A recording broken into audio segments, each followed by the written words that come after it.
पावसाळ्यात भाज्यांचा प्रॉब्लेम तर असतोच, तोंडी लावायला आपल्याला काहीतरी हवंच असतं. तर मी अर्धी वाटी शेंगदाणे भाजून घेतले आहेत, 2 चमचे सुकं खोबरं, 1 चमचा तीळ आणि जवससुद्धा भाजून घेतले. जिरं, लाल तिखट, मीठ अगदी बेसिक गोष्टी आहेत.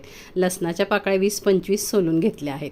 शेंगदाणे सुरुवातीला खलबत्त्यात टाकून आपण हलकेसे ठेचायचे, म्हणजे त्याची सालं निघतात. फूक मारून सालं काढायची, त्यावर आपण किसलेलं खोबरं, लसूण ठेचून घ्यायचं आणि मग नंतर भाजलेले तीळ, जवस, लाल तिखट, मीठ मिक्स करून घ्यायचं सुरुवातीला आणि नंतर आपण असा बत्ता घासून म्हणजे रेटून अशी चटणी वाटायची. आपण लसूण खोबरं ठेचताना असं सरळ ठेचतो, ते खूप बारीक होतं.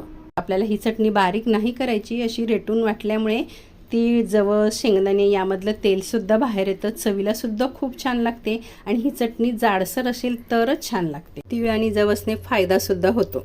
ही चटणी तुम्ही कोणत्याही प्रकारचे डोसे, डाळ भात, अगदी दही, चटणी, भाकरीसुद्धा छान लागते. करून पहा. आवडल्यास